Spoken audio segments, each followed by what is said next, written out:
Hey guys, I'm Christine, and in today's video, I want to introduce you to a special friend of mine, Mark Hayes. He is zooming in from Atlanta, Georgia, right, Mark? Yes, indeed. Christine, how are you? You look amazing. Great to Thank see you. you. Good to see you too. So, Mark and I used to work together at the NBC affiliate in Dallas, Fort Worth, Texas, and we've been staying in touch ever since. And right now, obviously, we're in different parts of the country, but we wanted to unite to just kind of talk about what's been going on in our world. Mark, what has it been like to go through these past couple of months? So, African Americans are being disproportionately affected by the COVID-19 virus. We're continuing to meet our judge, jury, and executioner on the streets of major cities all over the country. And then on top of that, we have those who would try to hijack the narrative when we demand justice and fairness. Because that's all it comes down. Like, the motivation for Black folk is not rooted in hatred or revenge. Like, Black people are not trying to get in power so we can do to you what you did to us. That's not what it's about. This is about fairness. This is about just being able to come out of the house on a random Tuesday, drive to the store, and come back in one piece. It's a simple request, and you wonder why people would have a problem with it. And I'm hoping that the vast majority of Americans are as mortified as you and I are, and keep focused on the main message. And forget about these rioters and looters, because those are not the folks who are concerned with justice for George Floyd and Ahmaud Arbery and Breonna Taylor and Sandra Bland and Trayvon Martin. Those people who are rioting, stealing stuff, trying to get it blamed on the Black Lives Matter movement or on Black folk in general, are trying to undo progress. I went downtown Atlanta on Sunday to just clean up. I needed some air.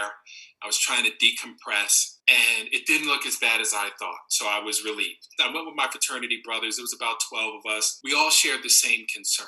It's like, how do we get people to hear us explain who we are? Like, as African American men, I don't wake up and pray, for riches. I don't wake up and pray for world peace.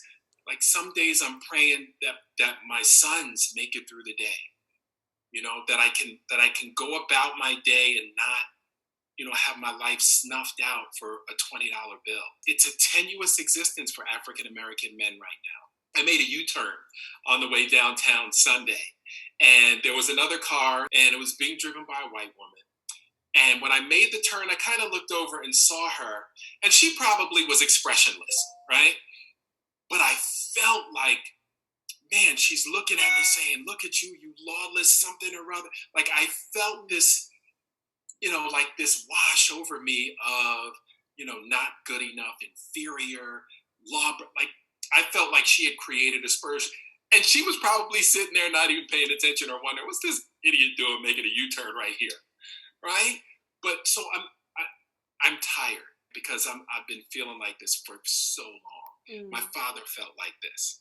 His father felt like this. And now I have sons and grandsons. And I want to get to the point where we're able to bridge the gap, where people understand you don't have to look at me and see a threat. You can look at me and see a former journalist, a father, a husband, a community servant. I want you to look at me just as if, you would look at a member of your family. Mm-hmm. Because one day we might be best friends. I worked in Albany, Georgia for my very first TV job. And I'll never forget, I had my U-Haul packed. I had my car on the trailer. And this was 1991, 92. I'm getting ready to drive down, and my dad is like, I need to talk to you about moving to the Deep South. I was like, what are you talking about? It's the 90s, man. I'm like, what are you talking about? Now, this is prior to Rodney King and the videotape coming out. And because it came out shortly after I got there, and that was a whole other experience. But my dad, both my parents grew up in the segregated South. My dad was from North Carolina, my mom from South Carolina. And my dad said, the Deep South is real different, don't you? I said, still to this day? He's like, son, it is the Deep South. And you're not going to be in a major city. You really need to be, he said, you really need to be careful. about where you are, understand your surroundings. I just thought people were people, for the longest time. And I knew something was off if my dad had to sit me down and have this conversation. So I had been there not long, and I was shooting football on a Friday night, and I was coming in, I was carrying all my equipment, because back then we had tons of equipment. I was one man banding. And one of the longtime employees who was well known and on air personality there said, "Boy, you sure are strong. Remind me of a slave my daddy had that looked just like you." And I looked at him, I was like, you really can't say that in America in this day and age. Like, that's so inappropriate.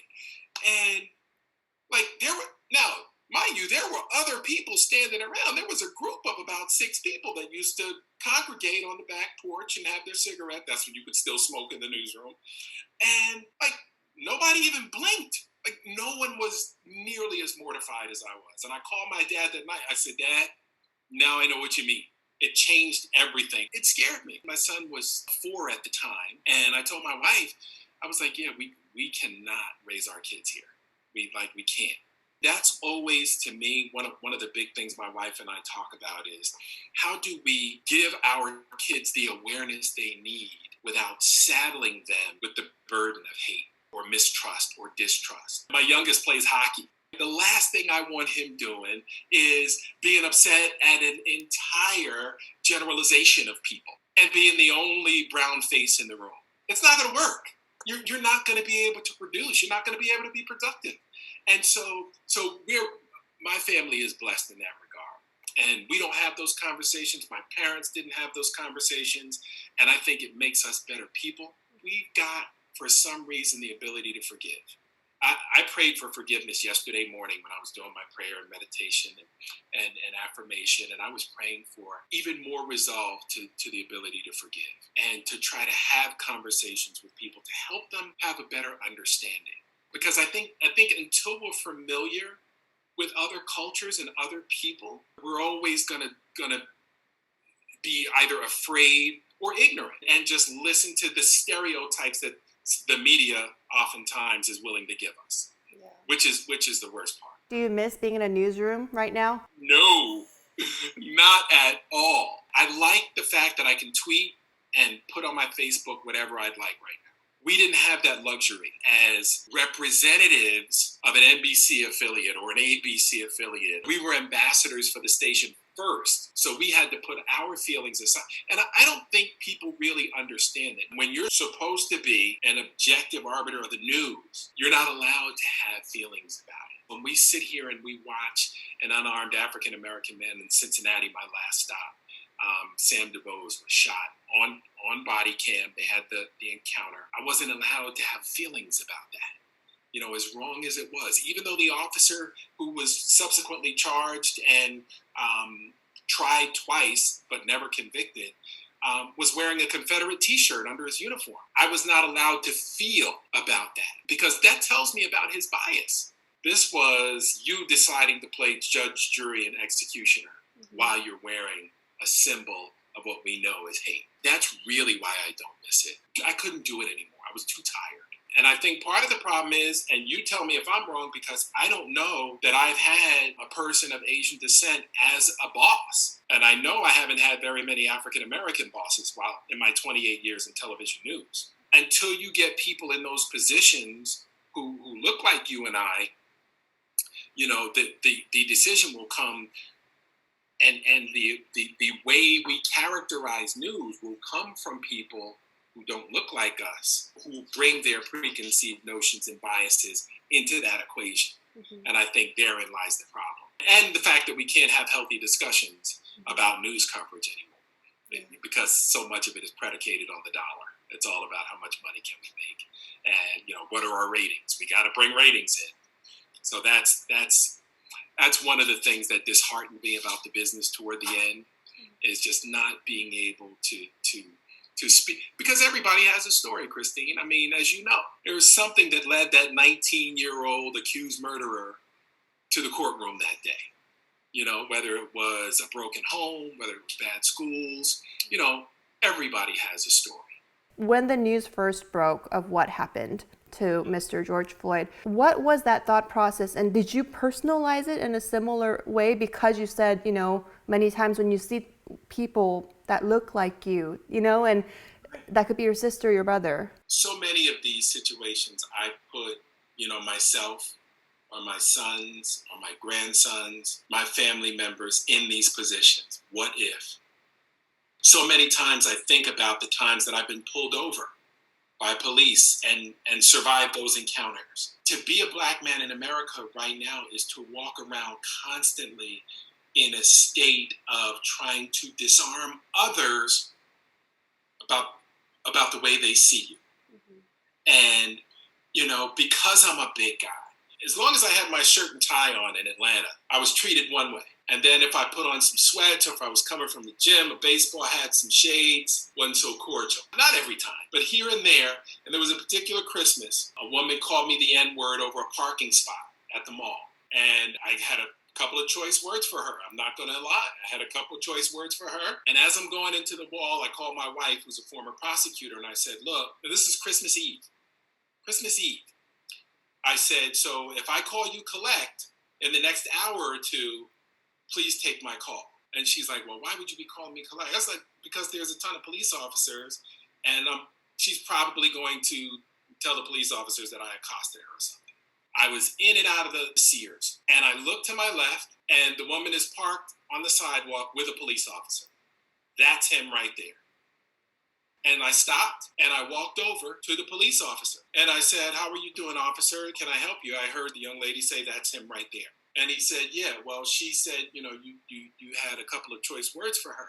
And I said, oh, did she tell you what she called me first? And I repeated, her quote. And the officer said to me, white officer, younger guy, said, sir, have a nice day. Merry Christmas.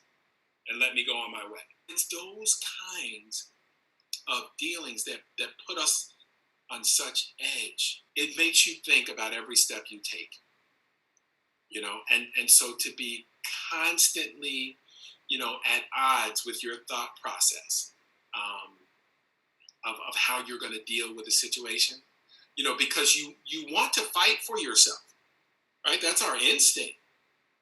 But it can also cost you your life. So when I tell my sons, when the police pull you over, you acquiesce, you do whatever they ask you to do, and we deal with it in court. Because if you're still here, we can still fight. If you're not here, then there's nothing we can do to bring you back. They can't write us a check big enough to bring you back. Mm. So, it's a very personal experience, and I think that's why you're seeing the frustration you're seeing now. Because we know at any time it could be any one of us. Like, there's nothing you and I can do to change our appearance and who we are and what we're made of, the fabric of our souls. Right? We can't change our outward appearance. And my parents would get super frustrated with me when I would say, I wish I was white. I wish I was white, then maybe, the kids would play with me.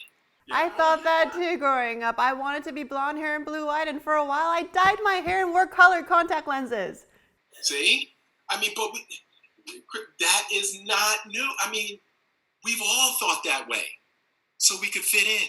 I told my friend the other night, I said, I've been manufacturing self-confidence especially in TV news, for so long because I've always been looking over my shoulder.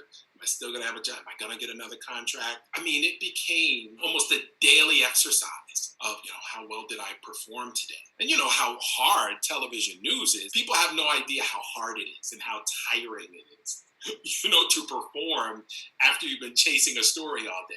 And then to constantly question yourself. It's the same. It's almost the same thing. Does the majority like what we're doing?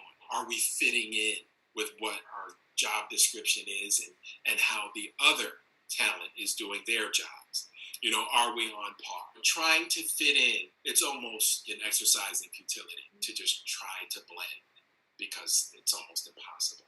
Yeah, I think my need for words of appreciation and this people-pleasing thing that developed, I think it all kind of stemmed from my time in local news, because there could only really be one Korean girl on a newscast, really, for most news, stations. And even when I spread out my resume reels straight from college, I didn't hear back from like most of the places that I sent out my resume tapes to, because I'm sure they took one look at me before they heard me or listened to my story, because so much of what we did was about our image and how we looked. And so, yeah, I remember. And even when I was in Dallas, I was very well aware that when I was hired along with, people from different ethnic backgrounds. And I was filling like a diversity quota or something, is how I felt. And so, I totally get that. And it bled into my life afterwards, when I'm trying to stand on my own 2 feet on my own platform. And, how do you get noticed, right? You've got to create content that's acceptable, that people like, and that people can, like subscribe to or whatever. And it's just so stupid to me to, want to cater to everybody, knowing that that's going to not really work in the end, because there's always that one punk that's gonna hit that dislike button, or they're gonna make some off comment that's gonna ruin your day. And so I'm starting to learn that people pleasing and trying to create with that intent is really harmful to you as a human. Yes. And it's exhausting. We can share the stories that we're excited about with other people that look like us and see how much they appreciate it. Because the African American experience does not involve looking at the media and seeing positive images of yourself. So to be able to have content that is positive surrounding the African American experience is refreshing. We didn't feel good about ourselves because of the way that other people saw us. That's got to change. And it starts with, getting rid of these misconceptions, about Asian folk, about Black folk. We're not lazy.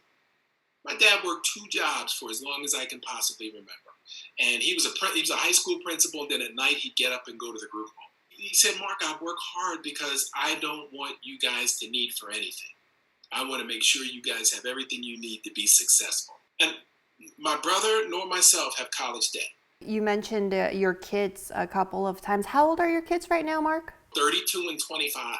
I have one son that's a professional hockey player and one son in a Georgia prison. And that is the tenuous existence of the African American male. My 32-year-old was involved in a home invasion, armed robbery, was hooked on opioids, and he was drinking the lean, actually, which is popular here in Atlanta, and ended up breaking into a home. They got charged with home invasion and kidnapping, and he got a 20-year sentence. And he's got a Howard University degree, served in the U.S. Navy, and is currently, doing time in a Georgia prison. A couple of bad decisions as an African-American male. This was a first offense. This wasn't a life of crime. He didn't walk in there with a rap sheet, but he walked out with a 20-year prison sentence. And, there were no considerations given for the drug abuse. There was no consideration given for his educational background or for his service background. And we know that the justice system does not work for African American males. Now, what he did was horrible. I would never try to justify the mistake he made, but at the same time, why does it have to be so crippling? 20 years. Thankfully, nobody was physically injured. Emotionally, I'm sure that family will always be disturbed. But from a physical standpoint, no lives were lost. And there are people that are going to prison and coming home before he will, and they will have, taken other people's lives and shot people. And so, when you look at the criminal justice system, obviously number one is don't put yourself in that situation. Go get help. But, for me as a father, there's nothing more heart-wrenching and gut-wrenching and heartbreaking than begging for your child's life in a courtroom. Of course, you fight with every fiber of your being to help them, but you can't. The system has them. All I can do is try to make his stay more pleasant by sending money and supporting him and sending him books and magazines to keep his mind free. because it's a struggle. As a college educated man sitting in prison, it's tough. I would imagine, he has some very long days and some very long nights because he's got plenty of time to think about the decisions he's made, especially when he realizes how unforgiving the system is. So, it's hard because his younger brother, sees this and realizes that, I can't make mistakes.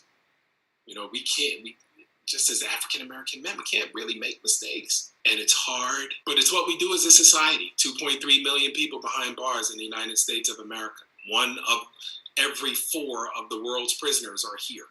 And as a father, he's been down almost 5 years now. And it took me about 3 years to finally forgive myself.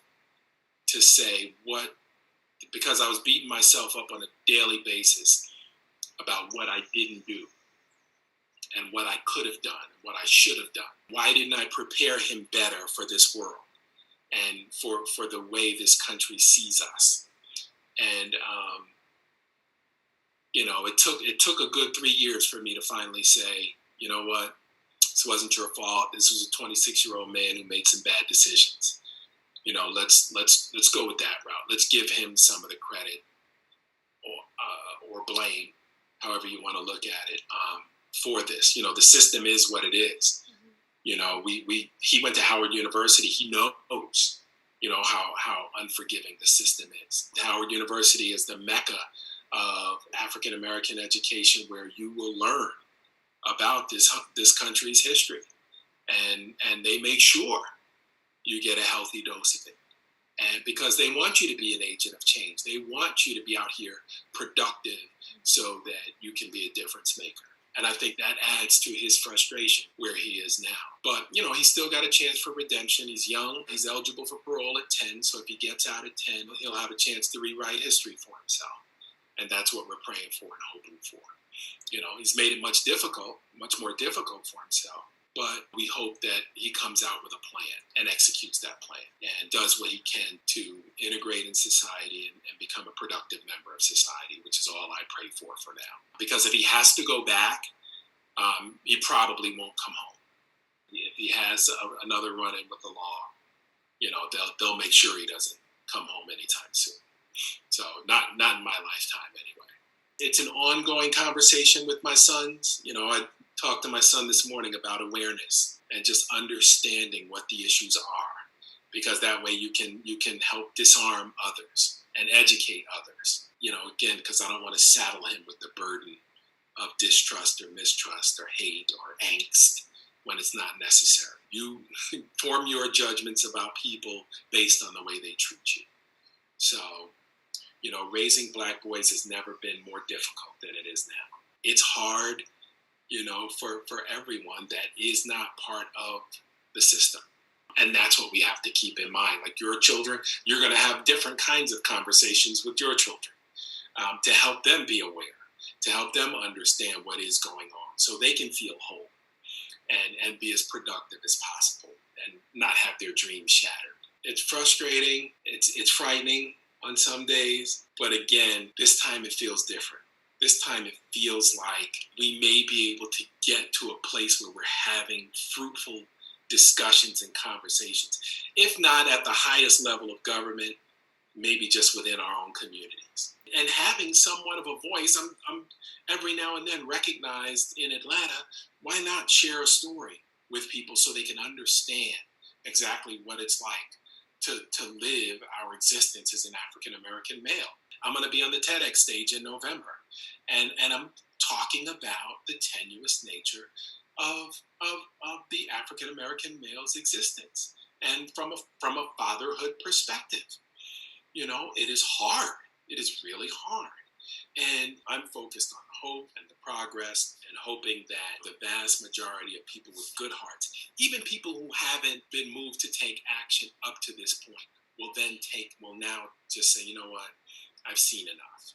I've had enough. Wrong is wrong. Let's fix this. It might be just hiring someone of color.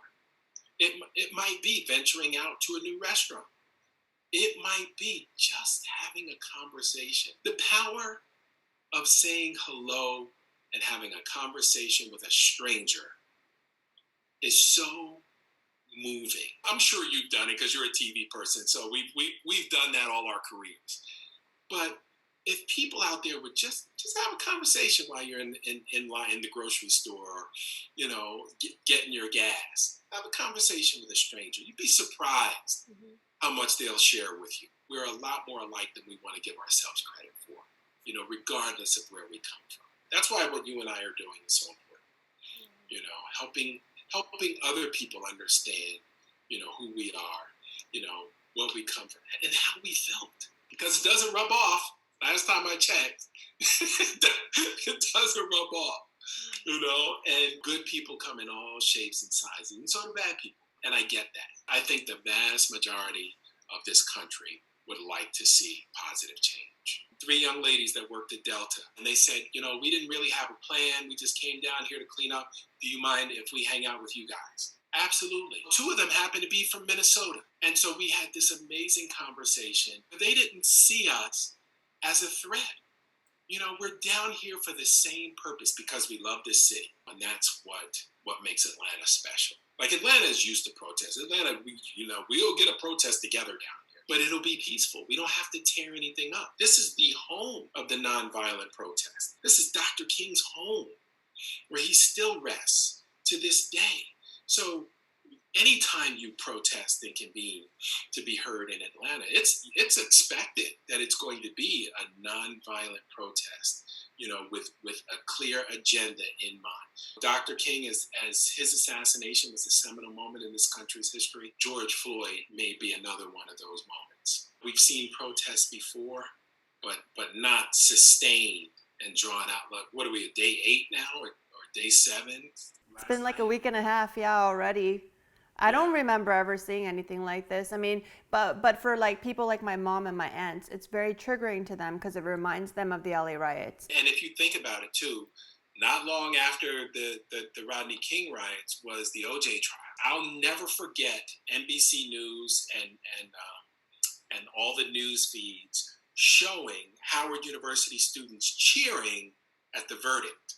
And I tried to explain for years. I was working in Denver at the time. Black folks were not cheering because someone got away with murder, right? We lost 2 lives, brutally snuffed out in that killing. The cheers came because of the Rodney King verdict, because of the ability for us to look at that video and say, yeah, this is not what you're seeing. And I think that a lot of folks thought that because he was written a big check, Rodney King's situation should go away now. No. It was the bigger picture, and it drove that divide even further. But then you saw the system work for those officers. But OJ had the money to manipulate the system to work in his favor. So the millions of dollars that he spent for that defense team, it is what the cheers were about. It wasn't about, somebody getting away with murder.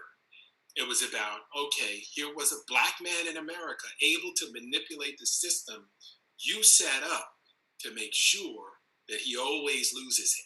So it's the system that people were revolting against. Those 2 events, like in my time covering news, that was the most difficult, 3, 4, 5-year period that I had ever seen. I mean, it was tense everywhere, and that made for a further divide, especially in California. It's going to be an ongoing conversation. Hopefully in our lifetimes, we'll make some real progress. Yeah. That's my goal, is to spend this next however many years I have on this earth is trying to have uplifting and positive conversations with people to help bridge the gap and share. Because most of us really want to share. And the more we share, the better off we're all going to be, every single one of our communities. Thank you so much for sharing your story, Mark. And yeah, I challenge you too to start a conversation with someone you know, or maybe even your neighbor. The more we open up to each other about our stories, like Mark said, we're better off for it. So stay safe, stay healthy, and I'll see you again in my next video. Bye.